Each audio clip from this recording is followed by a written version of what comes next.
ಪ್ರಕರಣಕ್ಕೆ ಸಂಬಂಧಪಟ್ಟಂತೆ ಖುದ್ದು ವಿಚಾರಣೆಗೆ ಹಾಜರಾಗಿದ್ದಾರೆ ಶಾಸಕ ಭೈರತಿ ಬಸವರಾಜ್. ನಿನ್ನೆ ಕೂಡ ವಿಚಾರಣೆಗೆ ಹಾಜರಾಗಲಿಲ್ಲ. ಇವತ್ತು 11:30ಗೆ ಅವರಿಗೆ ಟೈಮ್ ಕೊಟ್ಟಿದ್ರು. ಇವತ್ತು ಕೂಡ ಬೆಳಗ್ಗೆ ಬಂದಿರಲಿಲ್ಲ.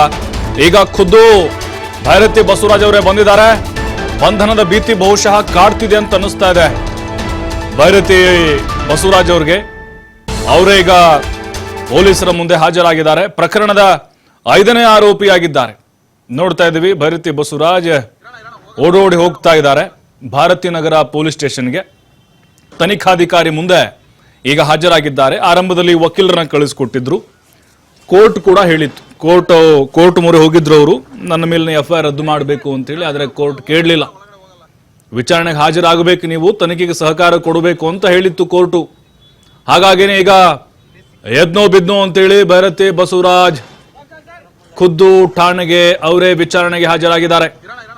ಭೈರತಿ ಬಸವರಾಜ್ ಅವರನ್ನ ಯಾವಾಗ ಬೇಕಾದರೂ ಅರೆಸ್ಟ್ ಮಾಡಬಹುದು, ಸಾಧ್ಯತೆಗಳಿದಾವೆ. ಯಾಕಂತ ಹೇಳಿದ್ರೆ ಈಗ ಬಿಕ್ಲು ಶಿವನ ಕೊಲೆಯ ಪ್ರಕರಣದಲ್ಲಿ ಅವರ ತಾಯಿ ಕೊಟ್ಟಿರುವಂತಹ ದೂರಿನಲ್ಲಿ A5 ಆರೋಪಿಯಾಗಿದ್ದಾರೆ ಈ ಶಾಸಕ ಭೈರತಿ ಬಸವರಾಜ್. ಹಾಗಾಗಿನೇ ಈಗ ಅವರ ಆಪ್ತ ಜಗ್ಗು ಅಲಿಯಾ ಜಗ್ಗ ಅವನು ಕೂಡ ಅಬ್ಸ್ಕ್ಯಾಂಡ್ ಆಗಿದ್ದಾನೆ. ಈಗ ಇವರ ಒಂದು ಕೈವಾಡ ಇದೆ ಇದರಿಂದ ಅನ್ನುವಂಥ ಆರೋಪ ಬಿಕ್ಲು ಶಿವನ ಕುಟುಂಬಸ್ಥರು ಮಾಡಿದ್ರು. ಈಗ ಸ್ಟಾರ್ಟಿಂಗ್ ಅಲ್ಲಿ ಇವರು ವಿಚಾರಣೆಗೆ ಹಾಜರಾಗಕ್ಕೆ ನಿರಾಕರಿಸಿದ್ರು. ನನ್ನ ಪಾತ್ರ ಏನಿಲ್ಲ, ರಾಜಕೀಯವಾಗಿ ನನ್ನ ಮೇಲೆ ಈ ರೀತಿ ಪಿತೂರಿಯನ್ನು ಹೊರಿಸ್ತಾ ನನ್ನ ವಿರುದ್ಧ ಪಿತೂರಿ ಮಾಡ್ತಿದ್ದಾರೆ, ನನ್ನ ವಿರುದ್ಧ ಸುಮ್ಮನೆ ಆರೋಪ ಮಾಡ್ತಿದ್ದಾರೆ, ನಾನು ಎಳೆದು ತರ್ತಿದ್ದಾರೆ ಅಂತ ಹೇಳಿದ್ರು. ಆದ್ರೆ ಈಗ FIR ಅಲ್ಲಿ ಇವ್ರದ್ದು ಕೂಡ ಹೆಸರು ಉಲ್ಲೇಖ ಆಗಿರೋದ್ರಿಂದಾಗಿ ವಿಚಾರಣೆಗೆ ಹಾಜರಾಗಲೇಬೇಕಾಗತ್ತೆ. ಅದೆಂಥ ಪ್ರಭಾವ ಆದ್ರೂ ಕೂಡ ಅಷ್ಟೇ. ಕೋರ್ಟ್ ಕೂಡ ಬಹಳ ಸ್ಪಷ್ಟವಾಗಿ ಹೇಳಿತ್ತು, ನೀವು ಹೋಗಿ ವಿಚಾರಣೆಗೆ ಹಾಜರಾಗಿ ಅಂತ. ಬಟ್ ಭೈರತಿ ಬಸವರಾಜ್ ಅವರನ್ನ ಅರೆಸ್ಟ್ ಮಾಡಬೇಡಿ ಅಂತ ಏನು ಹೇಳಿಲ್ಲ ಕೋರ್ಟ್. ಹಾಗಾಗಿನೇ ಈ ಪರಿಸ್ಥಿತಿ ನೋಡ್ತಾ ಇದ್ರೆ, ಇಲ್ಲಿವರೆಗಿನ ಆ ವಿಚಾರಣೆ ಹಂತ ನೋಡ್ತಾ ಇದ್ರೆ ಭೈರತಿ ಬಸವರಾಜ್ ಅವರನ್ನ ಯಾವಾಗ ಬೇಕಾದರೂ ಕೂಡ ಪೊಲೀಸರು ಅರೆಸ್ಟ್ ಮಾಡಬಹುದು. ಈಗಾಗಲೇ ಇನ್ನುಳಿದಂತೆ 5 ಆರೋಪಿಗಳನ್ನ ವಿಚಾರಣೆ ನಡೆಸ್ತಾ ಇದ್ದಾರೆ. ಯಾಕಂದ್ರೆ ಬಿಕ್ಲು ಶಿವನ ಈ ಜಮೀನೇನಿದೆ ಕಿತ್ತಗಾನಹಳ್ಳಿಯಲ್ಲಿ 1.5 ಎಕರೆ ಜಮೀನಿಗೆ ಸಂಬಂಧಪಟ್ಟಂತೆ ಈ ಹುಡುಗರು ಏನಿದ್ದಾರೆ ಅವರು ಭೈರತಿ ಬಸವರಾಜ್ ಕಡೆದವರು ಅಂತ ಹೇಳಲಾಗ್ತದೆ. ಕಾಲಾವಕಾಶಕ್ಕೆ ಅನುಮತಿಯನ್ನ ಕೇಳಿದ್ರು, ಅವಕಾಶ ನೀಡೋಕೆ ನಿರಾಕರಿಸಿದ್ದಾರೆ ಭಾರತಿ ನಗರ ಪೊಲೀಸರು. ಅವಕಾಶ ನಿರಾಕರಣೆ ಹಿನ್ನೆಲೆಯಲ್ಲಿ ವಿಚಾರಣೆಗೆ ಹಾಜರಾಗಿದ್ದಾರೆ ಭೈರತಿ. ಕಾನೂನು ಸಂಕಷ್ಟದಲ್ಲಿ ಭೈರತಿ ಬಸವರಾಜ್ ಸಿಕ್ಕಾಕೊಂಡಿದ್ದಾರೆ. ಈಗ ಕಾಲಾವಕಾಶಕ್ಕೆ ಅನುಮತಿ ನಿರಾಕರಣೆ ಬೆನ್ನಲ್ಲೇ ಹಾಜರಾಗಿದ್ದಾರೆ. ನೋಡಿ, ಅವರು ನಿನ್ನೆ ಕೂಡ ವಿಚಾರಣೆಗೆ ಹಾಜರಾಗಿರಲಿಲ್ಲ. ನೋಟಿಸ್ ಹೋಗಿತ್ತು ಅವ್ರಿಗೆ ಭಾರತಿ ನಗರ ಪೊಲೀಸರ ಕಡೆಯಿಂದ. ಕೋರ್ಟ್ ಕೂಡ ಹೇಳ್ತು ನೀವು ವಿಚಾರಣೆಗೆ ಹೋಗಲೇಬೇಕು ಅಂತ. ಆರಂಭದಲ್ಲಿ ವಕೀಲರನ್ನ ಕಳಿಸ್ಕೊಟ್ರು, ಮತ್ತಷ್ಟು ನಮ್ಮ ಕಾಲಾವಕಾಶ ಕೊಡಿ ಅಂತ ಕೇಳ್ಕೊಂಡಿದ್ರು.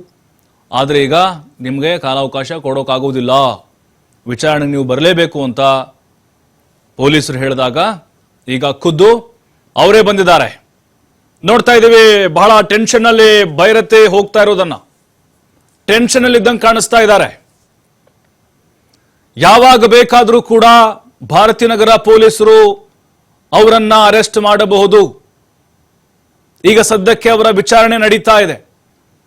ಶಿವಪ್ರಕಾಶ್ ಅಲಿಯಾಸ್ ಬಿಕ್ಲು ಶಿವ ಕೊಲೆ ಪ್ರಕರಣದಲ್ಲಿ ಬಿಜೆಪಿಯ ಶಾಸಕ ಭೈರತಿ ಬಸವರಾಜ್ ಅವರ ಪಾತ್ರ ಇದೆಯಾ ಇಲ್ವಾ ಅನ್ನೋದು ತನಿಖೆ ಆದ್ಮೇಲೆ ಗೊತ್ತಾಗುತ್ತೆ. ACP ಪ್ರಕಾಶ್ ರಾಥೋಡ್ರಿಂದ ಭೈರತಿ ಬಸವರಾಜ್ ವಿಚಾರಣೆ ಆಗ್ತಾ ಇದೆ. ಬಿಕ್ಲು ಶಿವ ಕೊಲೆ ಕೇಸ್ನ ತನಿಖಾಧಿಕಾರಿಯಾಗಿದ್ದಾರೆ ರಾಥೋಡ್. ಈಗ ಪ್ರಶ್ನೆಗಳ ಸುರಿಮಳೆಗೈತಾ ಇದ್ದಾರೆ. ACP ಪ್ರಕಾಶ್ ರಾಥೋಡ್ರಿಂದ ವಿಚಾರಣೆ ನಡೀತಾ ಇದೆ.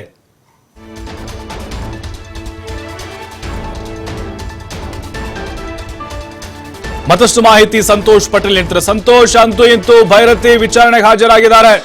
ನಡುಕ ಶುರುವಾಗಿದೆ ಅಂತ ಅನಿಸ್ತಾ ಇದೆ. ಬಿಕ್ಲು ಶಿವನ್ ಕೊಲೆ ಪ್ರಕರಣಕ್ಕೆ ಸಂಬಂಧಪಟ್ಟಂತೆ ಅರೆಸ್ಟ್ ಮಾಡುವಂತ ಸಾಧ್ಯತೆಗಳೇನಾದ್ರೂ ಇದೆಯಾ ಅಥವಾ ವಿಚಾರಣೆ ಅಷ್ಟೇ ನಡೆಯಬಹುದಾ? ಸಂತೋಷ್, ಹೇಗೆ? ಈಗಾಗಲೇ ಏನು ಭೈರತಿ ಬಸವರಾಜ್ ಪ್ರಕರಣದ 5ನೇ ಆರೋಪಿ ಆಗಿರುವಂತದ್ದು FIR ನಲ್ಲಿ ಅವರ ಹೆಸರು ಕೂಡ ಉಲ್ಲೇಖ ಆಗಿದೆ. ಇದರ ಹಿನ್ನೆಲೆ ನೋಟಿಸ್ ಅನ್ನ ಕೊಟ್ಟಿದ್ರು. ಸೊ ಇದೇ ಕಾರಣಕ್ಕಾಗಿ ಈಗಾಗಲೇ ಏನು ತನಿಖಾಧಿಕಾರಿ ಆಗಿರುವಂತ ACP ಪ್ರಕಾಶ್ ರಾಥೋಡ್ ಅವರ ಎದುರು ವಿಚಾರಣೆಗೆ ಹಾಜರಾಗಿರುವಂತದ್ದು. ಇದೀಗ ಏನು ಬಿಸ್ಲಾ ಶಿವನ ಹತ್ಯೆಗೆ ಸಂಬಂಧಪಟ್ಟ ಹಾಗೆ ಬೈರತಿ ಬಸವರಾಜ ಕೈವಾಡ ಏನಿದೆ, ಬೈರತಿ ಬಸವರಾಜ್ ನೇರವಾಗಿ ಇದರಲ್ಲಿ ಇನ್ವಾಲ್ವ್ಮೆಂಟ್ ಇದೆಯಾ ಇಲ್ಲ ಅನ್ನೋದ್ರ ಬಗ್ಗೆ ಈಗ ಪೊಲೀಸರು ತನಿಖೆಯನ್ನು ನಡೆಸಬೇಕಾಗುತ್ತೆ. ಅದಕ್ಕೆ ಸಂಬಂಧಪಟ್ಟ ಹಾಗೆ ಈಗಾಗಲೇ ವಿಚಾರಣೆಯನ್ನು ನಡೆಸ್ತಾ ಇರುವಂತದ್ದು. ವಿಚಾರಣೆಯನ್ನು ಹಲವು ಆಯಾಮಗಳಲ್ಲಿ ಈಗಾಗಲೇ ನಡೆಸ್ತಾ ಹೋಗ್ತಾರೆ. ಪ್ರಮುಖವಾಗಿ ಏನಂತ ಹೇಳಿದ್ರೆ ಇದರಲ್ಲಿ ಬಿಸ್ಲಾ ಶಿವ ಮತ್ತು ಜಗ್ಗರ ನಡೆದಿದ್ದಂತ ವೈಮನಸ್ಸು ಏನಿತ್ತು, ಸೊ ಅದಕ್ಕೆ ಪ್ರಮುಖವಾಗಿ ಕಾರಣ ಸಿದ್ದಗ್ನೂರು ಜಾಗ ಅಂತ ಏನು ಹೇಳ್ತಾ ಇದ್ವಿ, ಆ ಜಾಗಕ್ಕೆ ಸಂಬಂಧಪಟ್ಟ ಹಾಗೆ ಒಂದಿಷ್ಟು ಬೈರತಿ ಬಸವರಾಜ್ ಅವರನ್ನು ಕೂಡ ವಿಚಾರಣೆ ಮಾಡುವಂತದ್ದು. ಅದಷ್ಟೇ ಅಲ್ಲದೆ ಪ್ರಮುಖವಾಗಿ ಜಗದೀಶನ ಜಗ್ಗ ಏನಿದ್ದಾನೆ ಆತ ಮತ್ತು ಬೈರತಿ ಬಸವರಾಜ್ ನಡುವಿನ ನಂಟು ಏನಿದೆ, ಒಬ್ರಿಗೊಬ್ರಿಗೆ ಯಾವ ರೀತಿಯಾಗಿ ಸಂಪರ್ಕ ಇದೆ, ಇವರು ಎಲ್ಲಿಯವರು, ಅವ್ರದೇ ಮತಕ್ಷೇತ್ರದವರ ಅಲ್ವಾ, ಏನು ಎಲ್ಲಾ ಮಾಹಿತಿಗಳನ್ನು ಕೂಡ ತೆಗೆದುಕೊಳ್ಳಲಾಗುತ್ತೆ. ಅದಷ್ಟೇ ಅಲ್ಲದೆ ಇವರು ನಡುವಿನ ವ್ಯವಹಾರಗಳೇನು, ಸಂಪರ್ಕಗಳೇನು, ಯಾವ ಕಾರಣಕ್ಕಾಗಿ ಇವರು ಒಬ್ರಿಗೊಬ್ರು ಸಂಪರ್ಕದಲ್ಲಿ ಇದ್ರು, ಸೊ ಏನೆಲ್ಲ ವ್ಯವಹಾರಗಳಾಗಿದೆ ಎಲ್ಲಾ ಮಾಹಿತಿಗಳನ್ನು ಕೂಡ ಕಲೆ ಹಾಕುವಂತದ್ದು. ಅದರ ಜೊತೆಗೆ ಈಗಾಗಲೇ ಪೊಲೀಸರು ತಾಂತ್ರಿಕವಾಗಿ ಕಲೆ ಹಾಕಿರುವಂತ ಮಾಹಿತಿಗಳೇನೈತೆ ಆ ಮಾಹಿತಿಗಳನ್ನ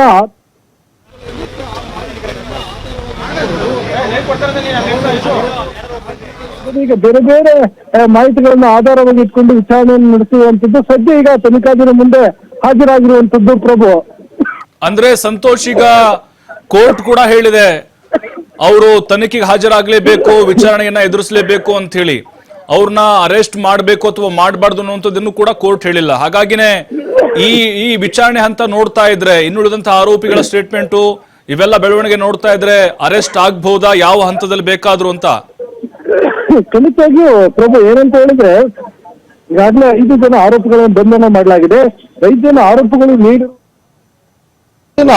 ನೀಡಿರುವಂತಹ ಸ್ಟೇಟ್ಮೆಂಟ್ಗಳೇನಿದೆ, ಸೊ ಅದನ್ನ ಆಧಾರವಾಗಿ ಇಟ್ಕೊಂಡು ಅಲ್ಲಿ ಏನಾದರೂ 5 ಜನ ಆರೋಪಿಗಳಲ್ಲಿ ಜಗದೀಶ್ ಇನ್ಸ್ಟ್ರಕ್ಷನ್ ಮೇಲೆ, ಕಿರಣ್ ಸೂಚನೆ ಮೇರೆಗೆ ಏನಾದರೂ ಬೈರತಿ ಅವರ ಕುಮ್ಮಕ್ಕನ್ನು ಇಟ್ಕೊಂಡು ನಾವು ಹತ್ಯೆಯನ್ನು ಮಾಡಿದ್ವಿ ಅನ್ನೋದ್ರ ಬಗ್ಗೆ ಏನಾದರೂ ಹೇಳಿಕೆಗಳನ್ನು ಕೊಟ್ಟಿದ್ರೆ, ಅದರ ಜೊತೆಗೆ ತಾಂತ್ರಿಕವಾಗಿ ಇವರು ಕಲೆ ಹಾಕಿರುವಂಥ ಮಾಹಿತಿ ಆಧಾರ ಏನಿದೆ ಅದರಲ್ಲಿ ಏನಾದರೂ ಕಂಡು ಬಂದಿದ್ರೆ ಈ ಆಯಾಮಗಳಲ್ಲಿ ಇಟ್ಕೊಂಡು ವಿಚಾರಣೆಯನ್ನು ಮಾಡಿ ಸಾಕ್ಷಿಗಳನ್ನ ಇಟ್ಕೊಂಡು ಇವರು ಅವ್ರನ್ನ ಬಂಧನ ಮಾಡುವಂತ ಸಾಧ್ಯತೆ ಇದೆ.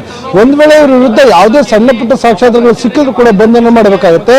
ಇದು ಒಂದು ಕಡೆ ಆದ್ರೆ, ಮತ್ತೊಂದು ಕಡೆ ಆರೋಪಿಯಾಗಿ ಈಗಾಗಲೇ ಅವ್ರದ್ದು ಹೆಸರಿರುವಂತ FIR ನಲ್ಲಿ ಬೇರೆ ಯಾವುದೇ ಪ್ರಕರಣಗಳಾಗಿದ್ದು ಯಾವುದೇ ಆರೋಪಿ ಆಗಿದ್ರು ಕೂಡ ಬಂಧನವನ್ನು ಮಾಡ್ತಾ ಇದ್ರು.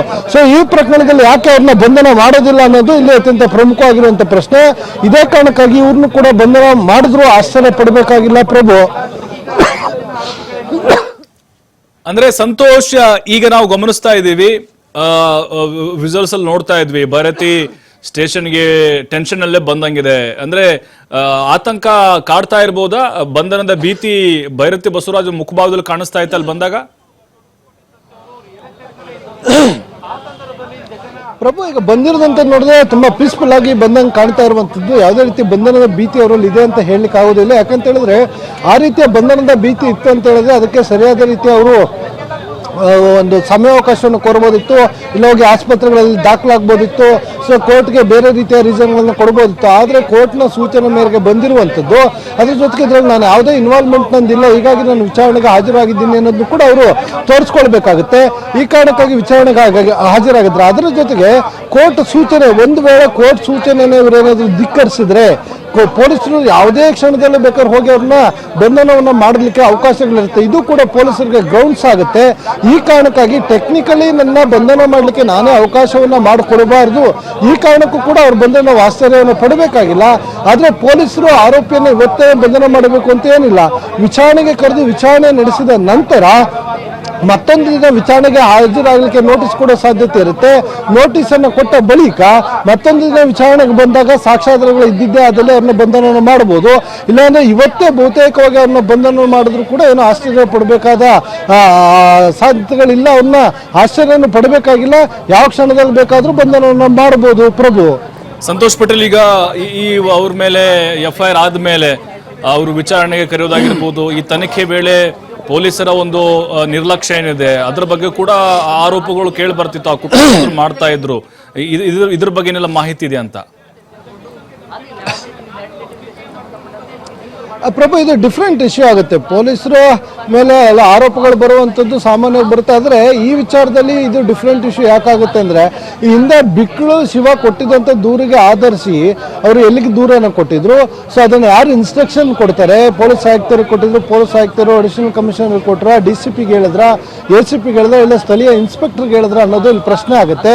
ಒಂದು ವೇಳೆ ಅವ್ರಿಗೆ ಇನ್ಸ್ಟ್ರಕ್ಷನ್ ಅನ್ನು ಕೊಟ್ಟು ಅವ್ರು ಯಾರು ಕೂಡ ಈತನ ಕರೆದು ವಿಚಾರಣೆಯನ್ನು ಮಾಡದೆ ಅವ್ರ ವಿರುದ್ಧ ಶಿಕ್ಷೆ ಕ್ರಮವನ್ನು ಕೊಡದೆ ಬಿಟ್ಲ ಶಿವನಿಗೆ ಯಾವುದೇ ರಕ್ಷಣೆಯನ್ನು ಕೊಡದೆ ಹೋದಲ್ಲಿ ಅದರಲ್ಲಿ ಯಾರು ಕಲ್ಪ್ರಿಟ್ಗಳಿರ್ತಾರೆ, ಪೊಲೀಸ್ ಸಿಬ್ಬಂದಿಗಳೇ ಇಲ್ಲ ಆಫೀಸರ್ಗಳಲ್ಲಿ, ಅವರ ವಿರುದ್ಧ ಕ್ರಮವನ್ನು ಕೈಗೊಳ್ಳಬೇಕಾಗತ್ತೆ.